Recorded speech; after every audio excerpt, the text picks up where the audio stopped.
I'm just going to introduce, oh, recording in progress. I am just going to briefly introduce some of the concepts of data literacy for you. Je vais parler en français et en anglais. Je vais alterner entre les deux. But if you have questions in English or in French at any time, we will be able to, as moderator, I will translate if needed, but most of our presenters can handle a lot of your questions. You will be able to ask questions throughout. We'll have blocks where you can ask questions. And we'll have a question period at the end as well. So feel free to participate as much as you want. So if you were to Google what is data right now, you would find a bunch of different definitions, and mostly around statistics and numbers. There's also like a philosophical the definition of data, which says data is about facts. What we're interested in actually is the fact that you use Google to search for that definition, and the fact that the algorithms behind Google will dictate which order some definitions appear for you, and all the data that you're generating just by going on the internet and searching for stuff. That's what we're interested in. That's what data literacy is, understanding all these relationships. So I will tell you a little bit about that context. We live in a hugely connected world. And just the University of Ottawa was in the Gazette this morning was showing us that they're partnered up with TELUS to bring 5G to campus. And so this is good news for us, but I mean, even more generation of data. You maybe are familiar with the Internet of Things. This is meaning that we'll get even more interconnected with everybody, and this is going to be generating exabytes of data. So I'm not sure if you know what an exabyte is. I still remember the days where I was impressed by gigabytes, but that's just because I've been doing data for a long time. An exabyte is 1 billion gigabytes, and based on expert predictions, we are going to be generating hundreds, 463 to be specific, exabytes of data daily by 2025. This is huge. C'est énormément de données. Et ces données-là sont partout autour de nous. Les données sont utilisées pour informer les décisions, pour être capable. Puis quand je dis informer les décisions, c'est au niveau des gouvernements, au niveau des individus, que ce soit des organismes qui décident de s'informer avec les données, le big data, le fameux big data, ou que ce soit vous, des individus qui regardent des données sur la COVID, ou des données politiques, des sondages politiques pour savoir pour qui voter ou s'informer.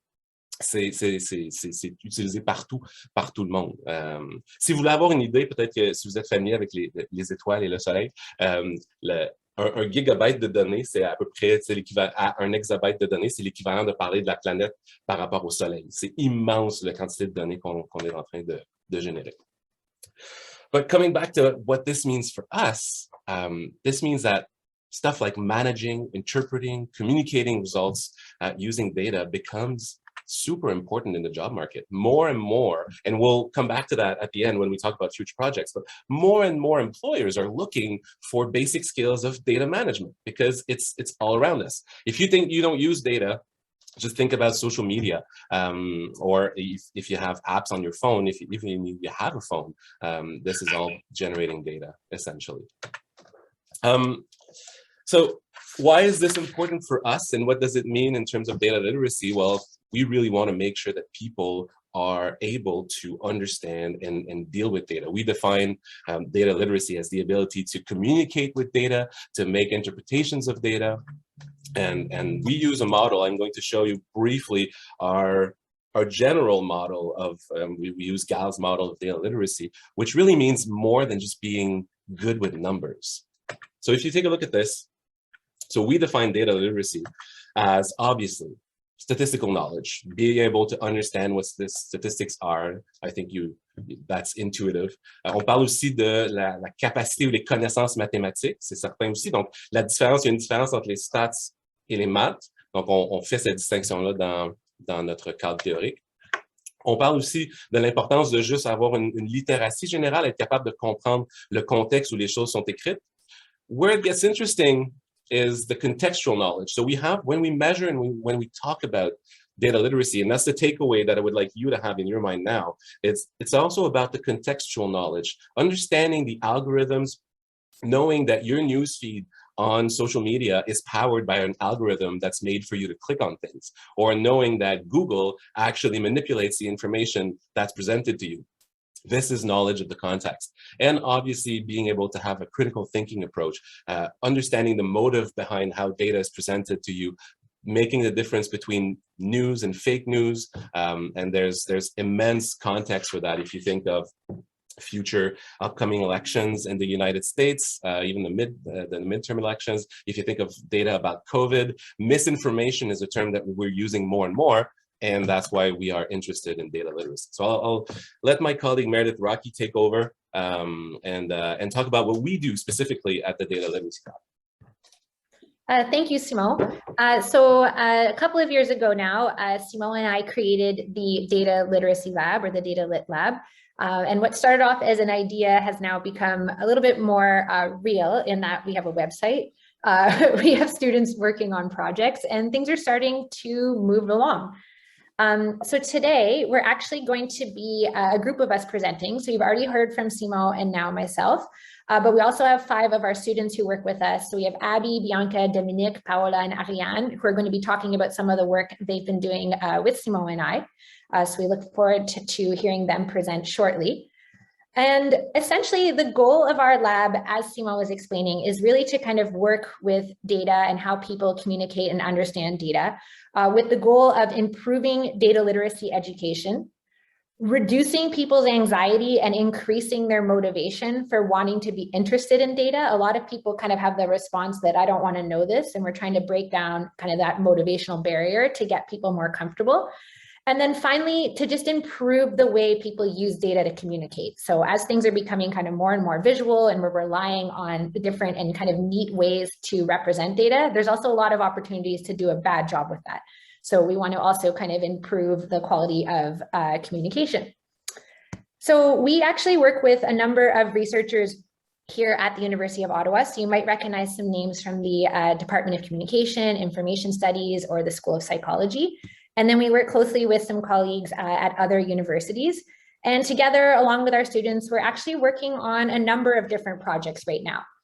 So one big area of focus that we're interested in is essentially improving the quality of quantitative method instruction on campus. So we have a number of studies related to that, including our STAT study, our student perspective study. We've been also consulting with professors and employers about how to better teach this material. And then we're doing a consensus activity on kind of what are the priorities moving forward. We also are interested just in teaching excellence in general, and have been looking at kind of how to better communicate with the course syllabus, how to build academic resilience in students, and also how to kind of reduce the use of mobile phone technology in the class, or like off-task behaviors. We're interested in how we measure things. So we were talking about how to measure data literacy, what to do about stats anxiety and data anxiety. Insufficient effort responding, which is something that if you do research is really important that you need to know about, and we're hoping Ariane will convince you that you need to be checking for this in your data. And then finally, how to measure people's general motivation. And then we're also looking at some projects to promote data literacy, generally speaking. So we are working on some teaching interventions. We're working closely with the Professional Development Institute here on campus. And the long-term goal is to hopefully eventually have a data literacy institute here on campus where we could do all these things. And so today, like I said, you're going to hear from some of our students who are going to talk about our STAT study, the stats anxiety / data anxiety, students perspectives project, insufficient effort responding, and then at the end we'll talk a little bit about kind of what's coming next. So on that note, Simon. Yes, thank you. So as we transition, we will start with Abby. Just before we do that transition, I just want to thank everybody who did come today. I see a lot of names and participants who are former students of Meredith and I, or current students, and I really appreciate the fact that you came to encourage our presenters. They are amazing, we love them, and now we'll give them the stage. So Abby, if you want to start with the STAT study, the floor is yours. Thanks, Simon. So today, as Simon said, I will be presenting the STAT study.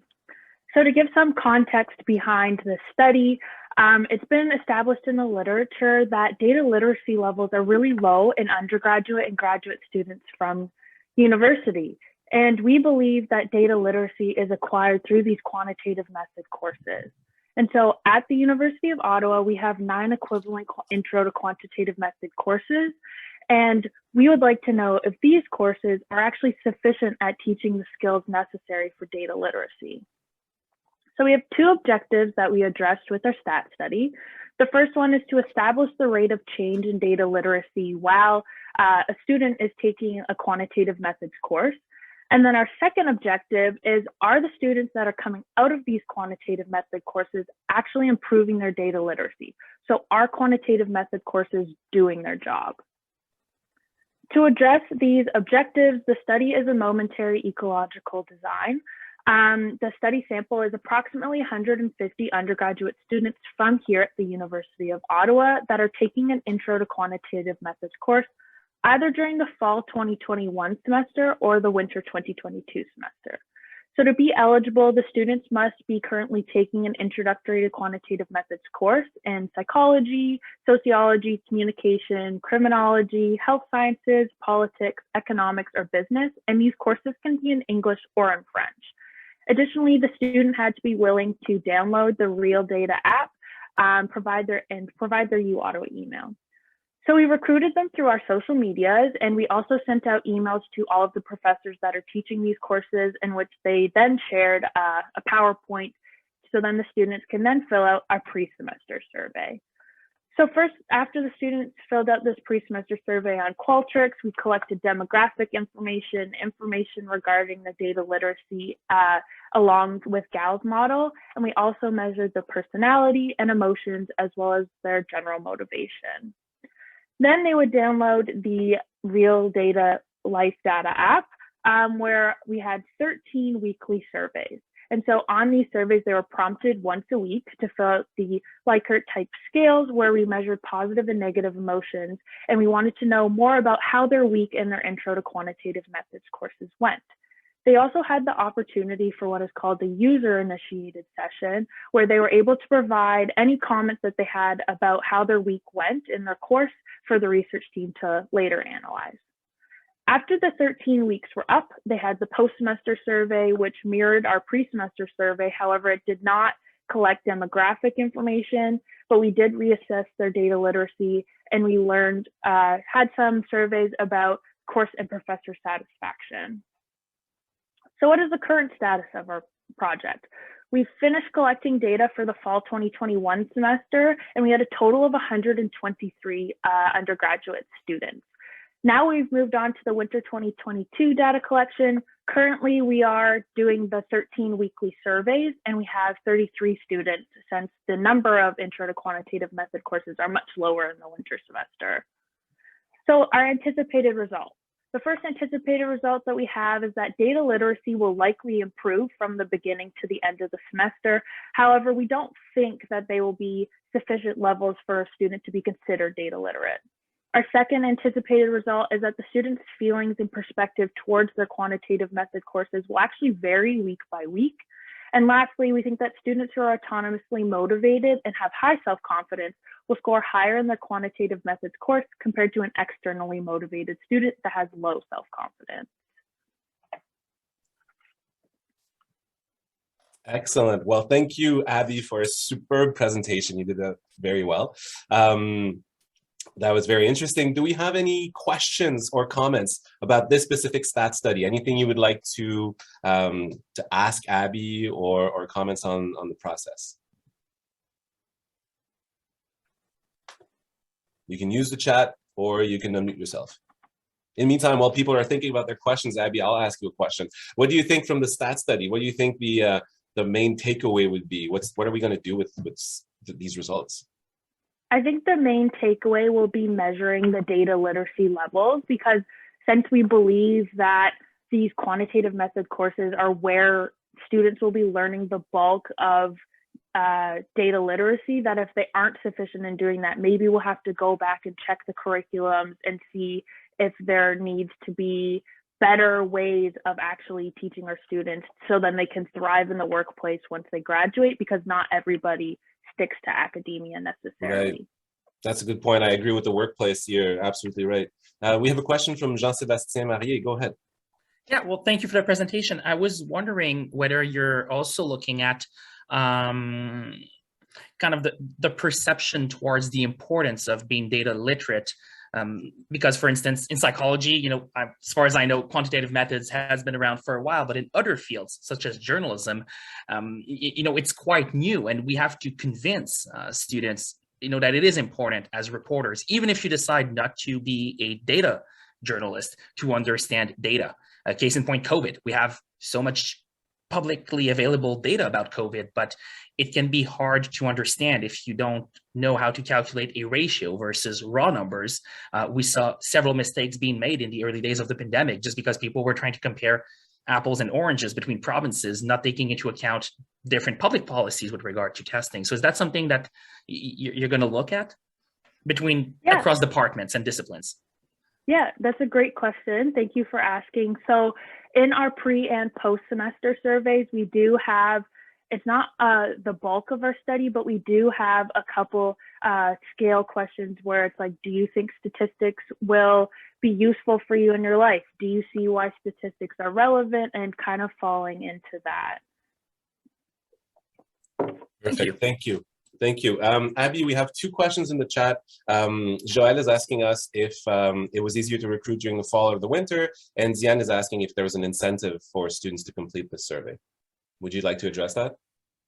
So I'll address kind of both of the questions at once. So it was easier to recruit them in the fall since there were more classes, therefore there was more interest. And also, just speaking from a student's perspective, the kind of having classes online right now, not as many people I feel are as eager to participate in winter. Also, it doesn't help that we don't have as many classes. I think we had about half or maybe even more than half of the classes number-wise. And so there was an incentive given to complete the surveys. They were given the option to choose a e-gift card. And the e-gift card could be a maximum of $40, and it was scaled to their participation based off of how much they participated either through the weekly ones or pre and post. Perfect. Thank you, Abby. We have another question from Luc Pelletier. He is asking, at what point is motivation measured and at what level? Are you measuring motivation at a global perspective, specifically for a course, and when was it measured? Is that something you'd like to address? I would pass that on to Meredith or Simon if they would like to answer the motivation question. Absolutely. Meredith, do you want to handle that? Sure, I can handle that question. Thank you, Nick. We actually are measuring all three. So we've asked generally, we have a short new measure that we actually been working on with Nick, who asked this question about how to measure people's motivation in general. And then we also have questions kind of specifically to academic and then specifically to stats. They're kind of sprinkled throughout the different time points that Abby showed, but we are looking at that as well. So thank you. Perfect. I miss conferences. This is fun. Okay, so thank you very much for your questions and from this talk. We're now going from data literacy. You know, stats courses, they can generate a lot of anxiety. Students are stressed. So we're going from data literacy to data anxiety, and Bianca will be telling you about this project that we're running on data anxiety. Bianca, the floor is yours. Merci beaucoup, Simon. Donc, moi, effectivement, mon nom, c'est Bianca Saint-Denis, puis je suis une étudiante en 3e année au baccalauréat spécialisé en droit de la psychologie. Aujourd'hui, je vais vous donner un peu plus d'informations sur l'anxiété des données. Donc, comme Dr. Rocky et Dr. Baudry l'ont mentionné, les données, soient-elles représentées ou récoltées, sont présentes dans l'ensemble de nos interactions quotidiennes avec notre environnement. Donc, comme mentionné, les données sont des représentations d'informations et nous en sommes constamment bombardés, même si vous ne croyez pas l'être. Alors, qu'arrive-t-il aux individus, peut-être même vous, qui ont des difficultés en lien avec ces données? Eh bien, cela pourrait créer de l'anxiété. Ce sentiment anxiogène lié aux données découlerait, entre autres, d'un manque de contrôle sur la distribution de ces données personnelles, d'une incapacité à identifier les biais dans les données, à se fier à de fausses données ou bien à une incapacité de les interpréter. L'anxiété des données est un sujet qui, à notre connaissance, n'a pas été amené dans la littérature scientifique à ce jour. Alors, pour la conceptualiser, nous nous sommes basés sur le modèle de Gall établi en 2002, présenté plus tôt par Dr. Baudry, pour mesurer la littératie des données. Également, nous croyons qu'il s'agirait d'une anxiété associée à des situations spécifiques, soit à une forme de state anxiety, telle qu'elle est appelée en anglais. En effet, selon un article publié en 1999 par Baloglu, comparant l'anxiété mathématique, l'anxiété statistique en relation avec l'anxiété générale, l'anxiété mathématique et l'anxiété statistique seraient liées aux situations, se présentant sous forme de state anxiety. Les antécédents de ces formes d'anxiété seraient situationnels, dispositionnels et environnementaux, tels que soulignés par Baloglu une fois de plus. Étant donné la similitude et le lien entre l'anxiété mathématique, l'anxiété statistique et l'anxiété des données, c'est pour cela que nous croyons que cette dernière serait davantage liée aux situations, telles que celles associées aux sentiments ici invoqués. Maintenant, j'aimerais vous donner un peu plus d'informations sur l'élaboration de notre échelle de mesure d'anxiété des données que nous avons élaborée lors de la session d'automne 2021. Notre échelle comporte une échelle de type Likert de 7 points, allant de pas du tout anxieux ou anxieuse à extrêmement anxieux ou anxieuse. Elle comporte également 6 sous-échelles qui découlent entre autres du modèle de Gall. Nous nous sommes également permis d'ajouter une 6e sous-échelle, puisque comme vous avez pu constater, le modèle de Gall comporte 5 composantes. Nous avons ajouté l'anxiété liée aux communications des données. Et puis, vous pouvez également voir un exemple d'item pour chacune de nos sous-échelles. Quant aux objectifs et hypothèses, l'objectif de ce projet est de valider l'échelle de mesure sur l'anxiété des données afin d'identifier les barrières que peut représenter l'anxiété à la littératie des données, non seulement auprès des populations étudiantes universitaires, mais également auprès de la population générale. Pour ce faire, 3 hypothèses ont été émises, soit qu'un test de validité souligne une structure factorielle multidimensionnelle, ensuite, qu'il y ait présence de validité convergente avec d'autres mesures d'anxiété, comme des mesures d'anxiété statistique, d'anxiété mathématique et d'anxiété liée aux situations.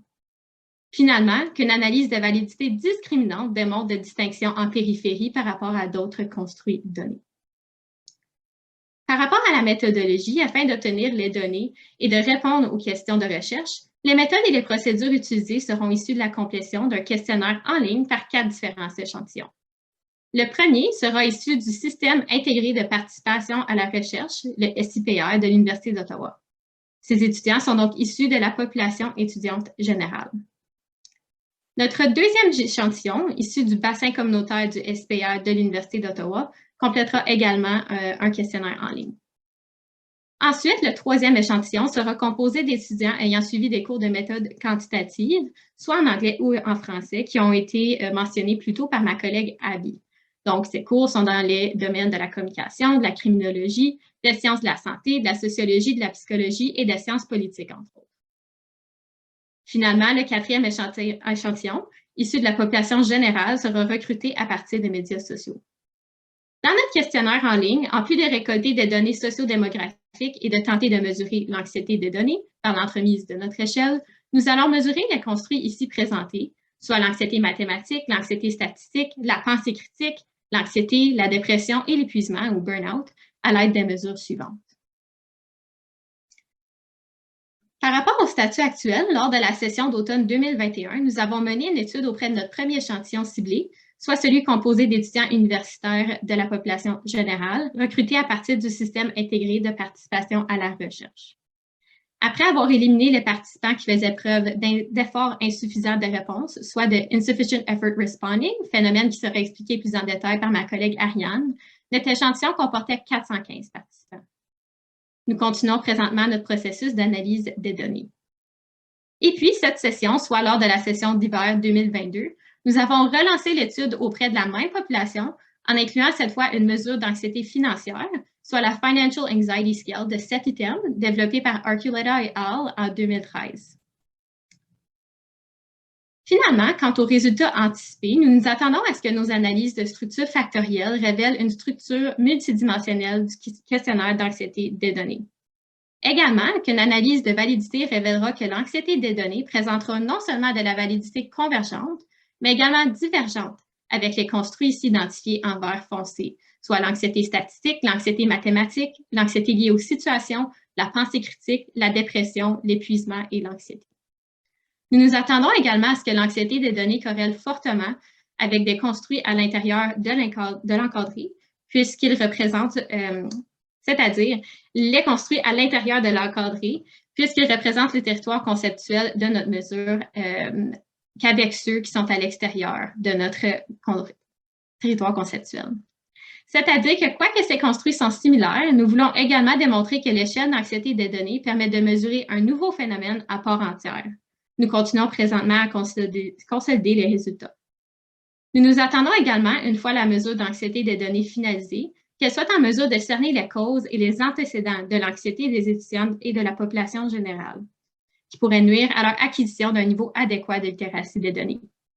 Bref, être en mesure de cerner l'anxiété face aux données qu'éprouvent non seulement les étudiants universitaires, mais également la population générale, permettra aux individus d'acquérir un meilleur niveau de littératie des données en cernant les barrières qui pourraient y mener. Merci pour votre écoute. Et puis, je peux dorénavant prendre des questions à l'aide de Simon. Excellent. Merci, Bianca. Super belle présentation. Tu as rendu ça très, très concret. Est-ce qu'on a des questions pour Bianca sur cette échelle et ce processus d'anxiété des données? Encore une fois, pendant que les gens réfléchissent à leurs questions, moi, j'en ai une pour toi, Bianca. Dans les sous-échelles, il y a une échelle de l'anxiété à présenter des données. Est-ce que toi, tu as vécu un peu d'anxiété de présentation en présentant les données aujourd'hui? Définitivement, mais je crois justement que c'est pour ça qu'il est important d'élaborer ce genre d'échelle, non seulement pour que les étudiants qui veulent poursuivre des études supérieures ou qui sont dans des programmes fortement axés sur les méthodes quantitatives puissent être en mesure de les présenter plus adéquatement, mais également pour qu'une fois dans le milieu du travail, comme Abby l'avait mentionné, qu'ils soient capables de gérer ces données-là puis de les communiquer efficacement. Super, tu as bien raison, tu as bien raison. On a une question de Diane qui nous demande, qui te demande comment on a décidé quelles échelles choisir dans la construction de cette échelle-là. Tu as participé à ce processus-là. Est-ce que tu voudrais commencer un début de réponse? Oui, je peux commencer. Puis, si vous voulez renchérir par la suite, je vais vous laisser la parole. Mais pour nos sous-échelles comme telles, on s'est fié au modèle de Gall puisqu'on a déterminé que des lacunes sur différentes composantes du modèle de Gall pourraient entraîner de l'anxiété. Donc, c'est de là viennent nos sous-échelles. Par rapport aux échelles de nos construits avec lesquels on croit que notre échelle va corréler, on s'est fié aux études sur l'anxiété mathématique puis l'anxiété statistique puisqu'on a déterminé qu'il s'agissait d'un construit similaire. Entre autres, on s'est fié au Statistical Anxiety Scale pour lesquels les références étaient données dans ma présentation. Et puis, à l'échelle qui avait été traduite par notre professeur ici à l'Université d'Ottawa, Denis Cousineau, qui mesurait également l'anxiété statistique. Donc, c'est le construit qu'on trouvait le plus similaire au nôtre, de là, nos corrélats. Là. Diane, est-ce que ça répond à ta question? Excellent. Est-ce qu'on a... Ah oui, alors, on a une question de Jean-Sébastien Marié. Vas-y, Jean-Sébastien. Oui, question, commentaire, mais je trouve vraiment ça intéressant. Pas tant de questions, mais commentaires par rapport au ce que ça pourrait amener pour informer la révision des curriculums. Je prends un exemple qui me touche personnellement, les cours de journalisme numérique. On fait un peu de données avec une approche qui est trouver les données, les analyser, les comprendre, les présenter. Et de façon anecdotique, j'ai remarqué un peu cette anxiété-là, sans nécessairement y mettre aussi bien les mots que toi. Des gens qui disent « Ah, moi, les maths, j'ai peur », mais qui découvrent qu'ils adorent faire de la visualisation. Donc, évidemment, il faut une compréhension globale. Il y a des gens qui sont peut-être moins bons côté codage extraire, mais qui sont super bons côté analyse. Donc, bref, pour en arriver à une question, est-ce qu'il y a une façon dont tout ça pourrait informer les curriculums en matière d'enseignement de la donnée, etc., pour qu'on puisse arriver à motiver les gens pour pas que les 2-3 modules sur les maths les découragent, parce qu'on peut s'amuser aussi avec les données quand on passe outre ces craintes préliminaires-là. Oui. Si je peux me permettre, je crois que dans le fond, c'est ça qu'on essaye un peu de faire. On essaye d'identifier les barrières que peuvent créer l'anxiété pour par la suite pouvoir informer nos interventions en matière de littératie des données qui, au gros plan, par rapport à la vision de Dr. Rocky puis Dr. Baudry, serait d'améliorer justement les curriculums puis de pouvoir déterminer comment on peut améliorer l'enseignement en matière de littératie des données à l'Université d'Ottawa, entre autres. Donc oui, je crois qu'éventuellement, ça pourrait servir à améliorer les curriculums par rapport à la plus grosse vision. Je ne sais pas si Dr. Baudry puis Dr. Rocky peuvent renchérir sur ça, mais... Tu réponds super bien, Bianca. Je vais juste ajouter, Jean-Sébastien t'a parlé du mot s'amuser. C'est sûr que pour nous, sans nommer un cadre motivationnel bien spécifique qu'on utilise tout le temps, qui est la théorie de l'autodétermination, on sait que si on va chercher les ressources naturelles internes, la motivation intrinsèque, ce genre de choses-là, si on est capable de diriger certaines choses que les étudiants trouvent cool, ajouter ça dans le curriculum, c'est sûr que ça diminue l'anxiété à d'autres niveaux, puis ça permet d'apprendre de façon plus amusante. On va prendre une dernière question parce qu'on a pris un petit peu de retard. Luc Pelletier nous demande est-ce que c'est possible que l'anxiété génère plus d'indicateurs de manque d'effort dans les sondages. Donc, ça voudrait... Luc, si tu veux préciser, tu voudrais dire que dans le fond, quand les gens sont anxieux, à compléter un questionnaire?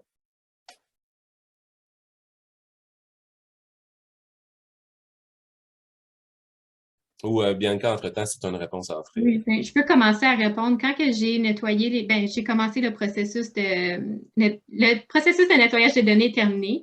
Par contre, le processus d'analyse des données est toujours en cours. Quand que je nettoyais les données pour notre échelle d'anxiété des données à nous en particulier, il y avait plus de gens qui ont passé par-dessus les réponses de nos sous-échelles. Peut-être justement parce que c'était en lien avec les statistiques, avec les mathématiques, comparativement aux autres mesures qui étaient plus centrées sur les émotions, les états affectifs, quoi que ce soit. Donc, possiblement, oui, que ça pourrait faire plus d'indicateurs IER, Insufficient Effort Responding, de ce que j'ai pu constater, quoique c'est pas officiellement comptabilisé, mais oui, de ce que j'ai pu constater à date. Parfait.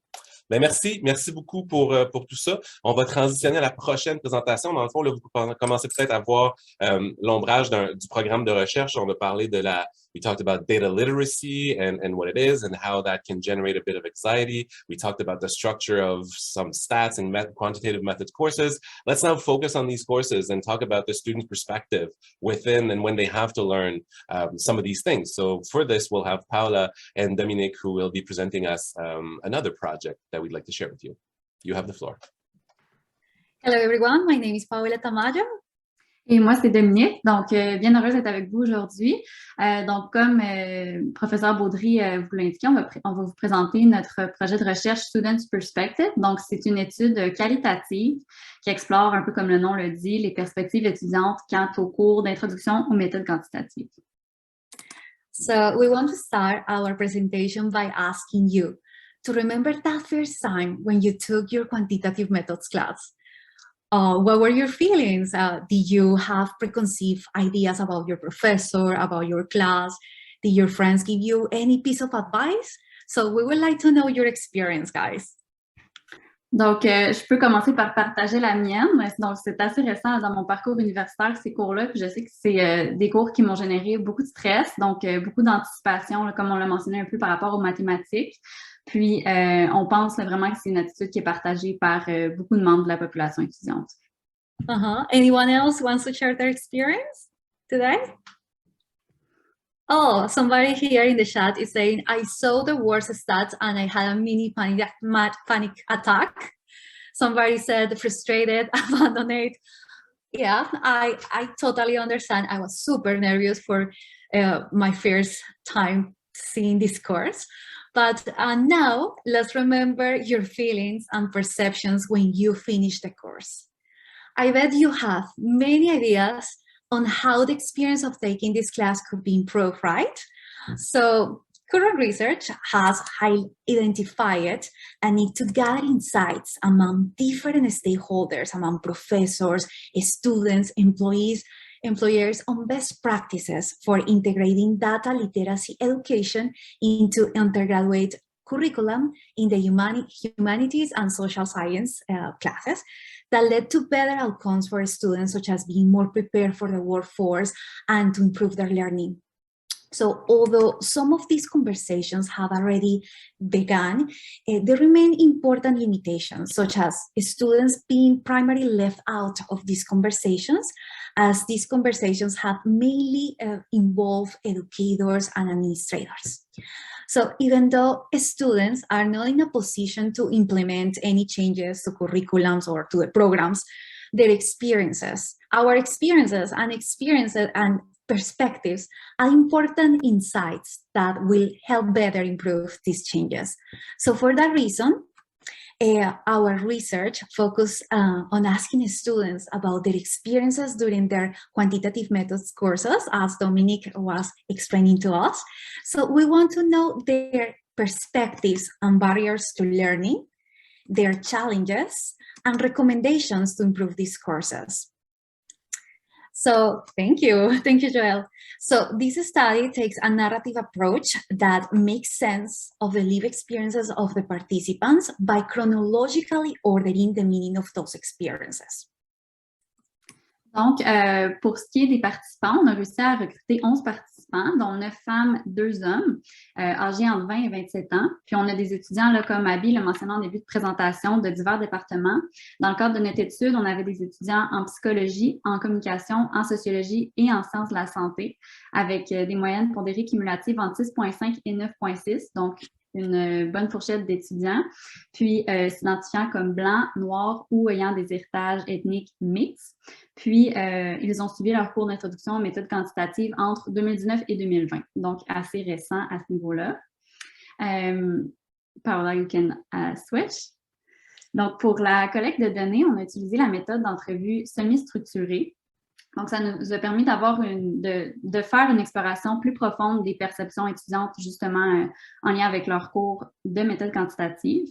Donc, on les a interrogés, justement, par rapport à leur perception du cours, à leurs attentes, leurs émotions, leurs sentiments à travers le semestre. Puis, les questions, comme telles, étaient en lien avec les préconceptions par rapport aux statistiques, le contenu du cours, le professeur, les méthodes d'enseignement, la structure du cours, la charge de travail, les travaux. Puis, à tout moment, il y avait la chance également d'ajouter tout commentaire qui jugeait pertinent par rapport au cours en général. Donc, on est encore au stade de familiarisation avec les données, donc c'est très préliminaire tout ça, mais on utilise présentement une approche de style ligne du temps pour analyser les données. Donc, lors des entrevues, on a structuré les questions en suivant un ordre chronologique. Donc, notamment, on a utilisé le plan de cours qui est présent sur les syllabus que les étudiants nous ont fournis. Donc, on commençait par leur demander comment ils se sentaient avant de débuter le cours, s'il y avait des préconceptions, ou plutôt, quelles étaient leurs préconceptions, parce qu'ils en avaient tous. Ensuite, comment se sont passées leurs premières semaines, leur examen d'initiation, ainsi de suite jusqu'à la fin du semestre. Puis, aujourd'hui, avec un pas de recul, comment ils jugeaient leur expérience globale.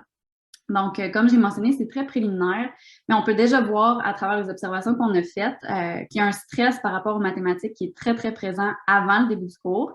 Puis, malheureusement, à la fin du semestre, c'est pas un cours qui est très, très recommandé, là, par exemple, aux amis ou aux collègues. Donc, on voit qu'il y a beaucoup de travail à faire dans l'amélioration de l'enseignement des méthodes quantitatives. So as Dominic showed you in the example of the timeline, we're constructing a temporal narrative, but as some narrative researchers inform, the qualitative data analysis may be a description of both the story and the themes that emerge from it. So from this reason, right now, we are using a 6-phase approach to thematic analysis by Brown and Clark. And at this point, we are in phase number 1. We are getting familiar with the data. But we are thinking in the next steps of this project. And since we have here many qualitative experts in the room, we want to use this occasion, we want to use this conference to ask you guys for suggestions to analyze our data following a narrative approach. We aren't sure if the 6-phase approach to thematic analysis is a good decision, or maybe in your experience, you have interacted with other methods that can be helpful for us and for our study. So we will really appreciate your suggestions about our next steps. So it would be great if somebody gives us suggestions. Did you want to open the floor now? Yes, please, okay. For everyone to participate. So feel free to unmute yourself or type in the chat, but the presenters would like to get some of your feedback, or if you have experience in qualitative analyses specific to this topic. So go ahead and jump in at any time. Yes, we aren't sure if the 6-phase approach would be a good approach to following for this kind of research, narrative research. We have used this for phenomenological research in previous occasions, but we would like to to know your input about this as we progress in our study. So it seems to me like you have the full confidence of your audience at this point. like a yes, keep doing it. Yep, seems like I would call this approval. Okay, that's encouraging, as Joel said before. Okay, perfect. So right now, yes, any recommendations? And right now we are open for any questions that you may have. Perfect. Well, first of all, thank you for this great presentation. Again, a very interesting project. I mean, I'm part of all these projects, so I feel kind of bizarre saying that these are interesting projects. Of course, I find them interesting. But great presentation, Dominique and Paola. Wonderful, thank you. Do we have any questions for the Students' Perspective program? Yes, we have one. Go ahead and share. Hey, thanks for this information. I was wondering if you guys consider the opposite effects. A lot of the data literacy is talking about people who are scared of statistics or don't like them. I have a bit of the opposite experience where I really love numbers and pardon me, and spreadsheets, and I was excited, and I am excited to keep learning those things. And then I find I'm kind of surrounded by all these people who have this very negative approach to it. And I was wondering if you ever consider kind of the effects that has on students who might like statistics, or whether that's part of your research. If I can begin to answer, we've had a lot of participants who had that opinion. So they did like their course, or they did like maths, but they had suggestions about how to better these courses. And I think that's really the goal of this study, is to make it the best course possible for all students. So those who have difficulty in maths, those who love it. So really for everyone. I don't know, Paola, if you want to add anything. Yes, Dominique. In fact, this is a very diverse participant pool, and all they have different experiences regarding the difficulty of the course, with the professors, with the previous conceptions. But all of them, as Dominique was explaining, have recommendations, and that's what we are looking forward to be able to communicate. What are the recommendations from their experiences? Mm-hmm. Okay, thank you. We have a question from Jean-Sébastien. Go ahead. Yeah, well, maybe it's too similar to my previous questions, but I'll ask it anyway. Are you looking, and if we go back to one of the first slides presented by Professor Baudry, are you looking at different aspects of data literacy and quantitative methods in terms of perceptions? Because there are people who are perhaps a little bit scared when it comes to math and stats, but if you put the emphasis on their coding skills to extract data from online databases or sources, they can feel motivated because it's like, oh, I'm good at it. Well, I'll suck it up and spend a few weeks analyzing the data, or I don't really care much about having to look through a database, but give me a good data set and I will try to identify correlations or interesting stats and numbers. So instead of looking at it, I guess my question is, instead of looking at it as like one big kind of course component, looking at the different skill sets that are required to properly manage and understand data. Yeah. Okay, so what was very interesting in the data collection process was that the different students who did the interviews were guided by looking at their syllabus. So they went week by week, and they were talking about what did they like, how they felt, what their perceptions. So we can see like, okay, in the first week, the professor started explaining us about this course. So I was feeling very calm, but my confidence increased when we start seeing all the different tests. And I got very excited when I started interacting with the software. So what we're seeing is like different experiences week by week. And we have other sources of data collection, like the syllabus, that allow us to see in which specific times of the student experienced different emotions and how they felt. So that would be very interesting to see. Now that we are getting familiar with the data, is very interesting, and we are looking forward to the following steps of the process. I don't know, Dominique, what do you want to say about you familiarizing with the data and what you have? Yes, and what we've noticed so far is that Exactly. By following week by week, we see that the first weeks are usually fun and students like it and they're glad to be learning about all these things. But when we get to the second part of the semester with long calculations and at the point where they don't understand anymore why they're doing this, they get frustrated. So a big suggestion we had is make it so that we understand why we are doing this, why we are learning this, how we're going to use it in our daily lives. So that's a big part of the project as well. Yeah, for sure. Mm-hmm. Mm-hmm. Okay, yeah. Perfect. Thank you everyone for your questions. We also had 2 comments from Elizabeth and Joel, and I will tell you everybody, Michelle, Joel, and Elizabeth, there will always be a safe place for math nerds at the DataLitLab. So yes, data nerds and math nerds, we will welcome everybody. You can work with us, and don't worry, we love numbers too. So speaking of numbers and understanding data, we are going to step away from understanding anxiety and literacy and tell you now about something even more important, is the quality of the data itself. So we all do research, we do research with numbers, but because this research is carried out with human participants, there's a little component that's often ignored, and Ariane will be telling us about this in her presentation. So Ariane, the floor is yours now. Merci Simon pour la présentation. Donc, c'est ça, je suis vraiment contente d'être là aujourd'hui pour vous parler de notre projet sur lequel on se penche sur justement la qualité des données qu'on collecte en recherche. Plus précisément, on s'intéresse aux participants qui ne font pas un effort considéré comme suffisant ou adéquat lorsqu'ils complètent nos questionnaires, qui participent à nos études. Donc, on va dive into it.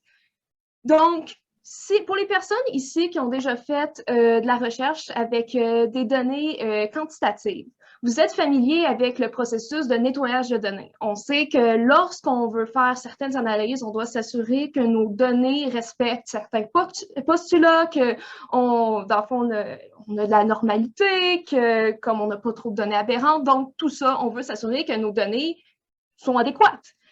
Mais quand on fait ça, on ne va pas nécessairement vérifier justement c'est quoi la qualité des données que j'ai, à quel point est-ce que je peux me fier aux données que j'ai collectées dans le fond. Donc, aujourd'hui, on va présenter la définition du manque d'effort. Dans le fond, on définit le insufficient effort responding comme étant un type de réponse dans lequel les participants, ils ont un manque de motivation à répondre correctement à nos systèmes et à nos questions. Puis, au lieu de répondre correctement, ils vont juste vouloir shifter. La motivation va changer de répondre correctement aux questions à quelque chose qui est plus comme terminer le questionnaire le plus rapidement possible. Donc, au lieu de répondre, de lire la question, de la comprendre, ça va être juste être du hasard, ou ça va être un certain pattern de réponse, mais on va couvrir ça un petit peu plus loin. Dans le fond, revenons à la base. Moi, je fais de la recherche en motivation. Si je veux, mesurer la motivation d'une personne à faire des comportements pour l'environnement, je vais prendre une échelle qui est faite pour mesurer la motivation à faire des choses pour l'environnement. Par contre, moi, quand je fais ça, j'assume que les données que je collecte, les participants qui complètent ça, ils répondent de façon honnête, qui sont attentifs, et qui sont vraiment en train de me rapporter c'est quoi leur motivation pour l'environnement. Mais ce qu'on se rend compte de plus en plus, c'est qu'on a des participants qui vont remplir mon questionnaire pour l'environnement, mais qui ne sont pas en train de penser à leur motivation pour l'environnement. Donc, ils vont tomber dans l'une, vont me donner à peu près n'importe quoi.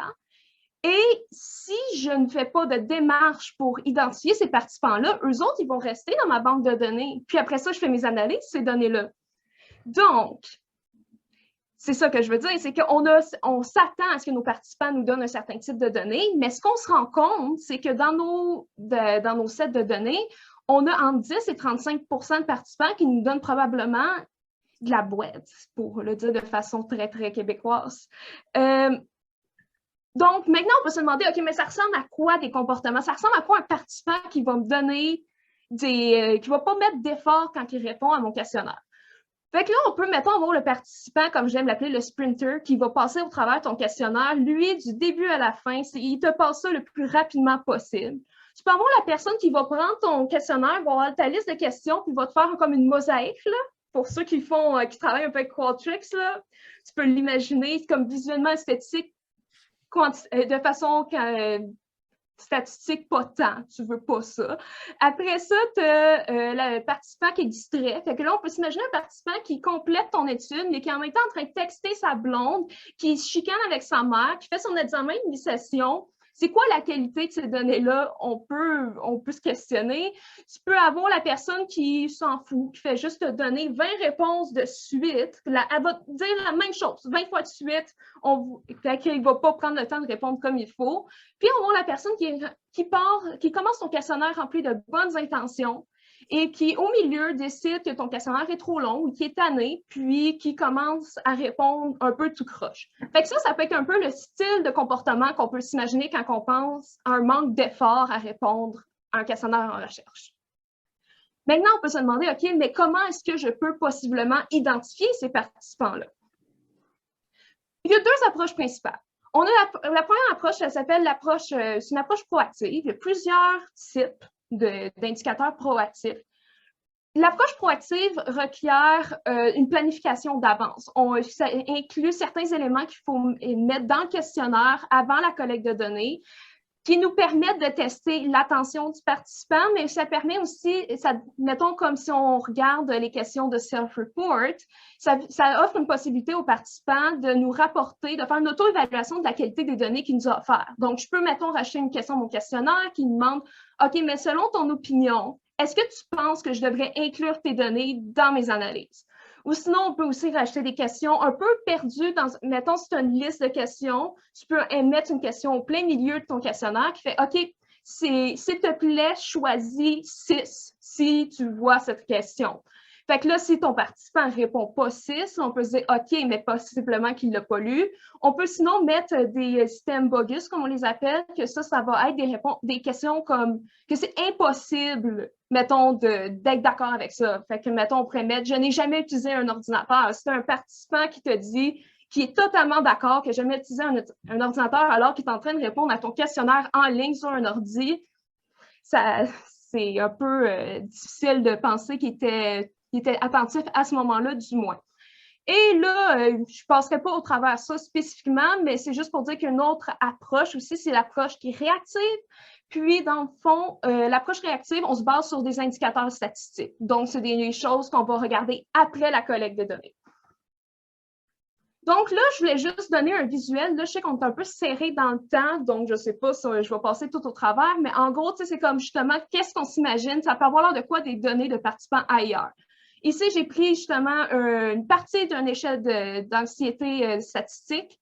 Puis, fait que là, ici, on voit, mettons, on a Gabrielle, elle a répondu à mon questionnaire, c'est ça que j'ai. On voit que, mettons, j'ai inclus ici un item bogus où j'ai demandé, dans le fond, instructed item. C'est pas bogus, c'est instructed anyway. Fait que là, je demande, OK, s'il te plaît, choisis modérément anxieux. Fait que là, ici, je vois, OK, mon participant a choisi la bonne réponse pour ça, on est bon. Par contre, après ça, je regarde puis je suis comme, elle a comme répondu la même chose plusieurs fois de suite. C'est un red flag. Puis après ça, je regarde mon timer, puis la moyenne de mes participants ont répondu à mon questionnaire en 23 minutes. Puis là, j'ai un participant qui me sort avec un 7 minutes. C'est un autre indicateur que possiblement ce participant-là n'a peut-être pas porté attention, puis a fait un sprint au travers de mon questionnaire. Là, on pourrait avoir l'exemple de Meredith, que là, on regarde ici, puis on est comme, OK, bon, ben, elle a répondu comme il faut à mon thème bogus. Après ça, je regarde, je suis comme, OK, j'ai pas de suite de réponses qui est aberrante. Puis après ça, je regarde, puis je suis comme, OK, le temps a fait du sens. Fait-tu possiblement que ce participant-là et ça serait correct. Là, je sais que je suis un peu limitée dans le temps, mais bon, mon point ici, c'était que parfois, en utilisant juste un indicateur, on passe à côté de certains participants parce que si j'avais juste pris pour... là, sur Gabrielle, en plus, a fait le temps, mais mettons qu'elle avait pris 20 minutes pour mon questionnaire malgré tout, puis je ne prends pas le temps de regarder pour le long string, je fais juste regarder pour le bogus item, puis pour la durée. Gabrielle passe au travers les mailles du filet. Donc, je vais avancer un petit peu. J'avais d'autres exemples, mais on va par souci de temps juste avancer. Ce qui m'emmène au problème, c'est qu'en ce moment, justement, on a plusieurs indicateurs ailleurs. Les chercheurs à date vont utiliser certains indicateurs, mais on n'a pas de marche à suivre qui est claire. On n'a pas de standards qui ont été établis dans le milieu de la recherche concernant quel indicateur est-ce qu'on devrait utiliser pour identifier nos participants qui n'ont pas fait un effort qui est suffisant pour répondre à nos questionnaires. Vu qu'on n'a pas c'est pas constant, on n'utilise pas les mêmes indicateurs, on a un gros écart de confiance, un bon écart de confiance, en fait, quand on regarde le taux, la fréquence des comportements ailleurs, parce qu'on n'utilise pas les mêmes indicateurs. Donc, c'est difficile d'avoir une idée de la fréquence du phénomène, de son ampleur. Puis, c'est un problème parce qu'on sait que même si j'ai 10% de mes participants qui me donnent de la boîte, c'est suffisant pour ne pas être capable de détecter des effets que j'aurais dû détecter, mais aussi pour créer des effets qui n'auraient pas dû exister. Donc, ça a des conséquences majeures lorsqu'on vient le temps de tirer des conclusions des données qu'on a collectées. Donc, l'objectif de notre projet, c'est de justement établir des bonnes pratiques, d'établir un standard lorsqu'il vient le temps d'identifier, mais aussi de traiter les données ailleurs, mais aussi de mesurer la prévalence de ces comportements-là dans le bassin de participants qu'on a ici à l'Université d'Ottawa. Puis après ça, pouvoir émettre des recommandations pour le recrutement des participants, puis tout ça. Là, j'ai une méthode, j'ai l'impression qu'on va passer un petit peu plus rapidement. Je vais passer mon message en gros. Mais c'est ça, fait qu'on on a plusieurs études en ce moment dans lesquelles on fait de la collecte de données, puis on veut justement voir c'est quoi l'impact aussi que le sujet d'étude peut avoir, la durée, le temps du semestre, donc on a plusieurs facteurs auxquels on s'intéresse.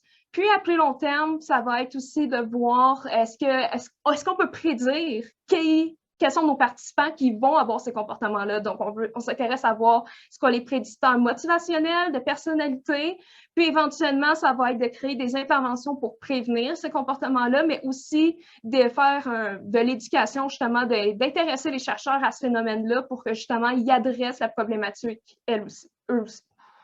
Voilà. Magnifique, excellent, Ariane, très, très bien. Merci beaucoup pour cette super belle présentation. Merci pour ta gestion du temps exemplaire aussi. C'était parfait. Tu nous laisses un petit 3 minutes pour faire la fin. On va prendre les questions spécifiquement pour Ariane et aussi les questions générales pendant peut-être 1 minute. Puis après ça, Meredith, je vais te laisser le mot de la fin pour conclure après. Alors, est-ce qu'on a des questions de vive voix pour Ariane pendant qu'on lit la question de Joël?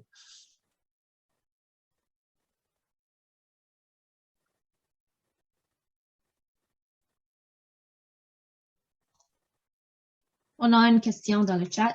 Oui, est-ce que c'est ça, j'attendais de voir les autres, mais parce que le temps de lire la question. Donc, Ariane, est-ce que tu vois la question dans le chat? Yeah. That's part of the problem right now. Researchers don't agree on how we should handle those data because we can say, like, on one hand, if I do a survey, let's say, on politics, chances are that my participants who are going to give me good data are actually participants who are interested in politics.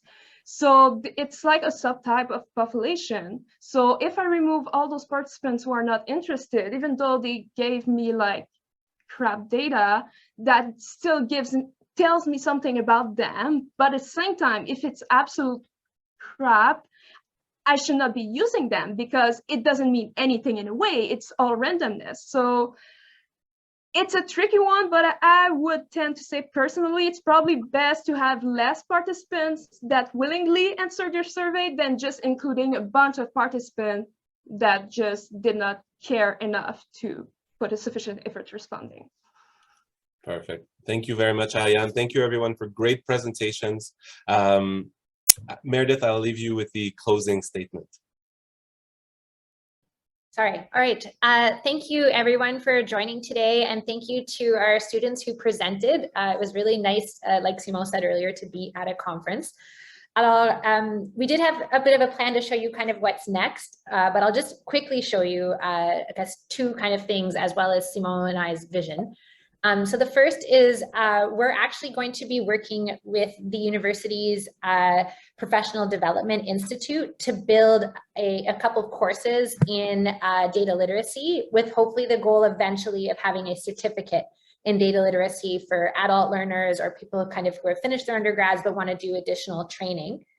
And we're starting to develop interventions, and we've applied for funding to actually build training that is specifically targeting data literacy skills. And we have a new lab that's being built here on campus called the III Lab, where we'll actually be able to test those things in a classroom setting and kind of see how the professor behaves, how the students behave, and kind of code everything on a timeline and really be able to get a sense of kind of what's happening.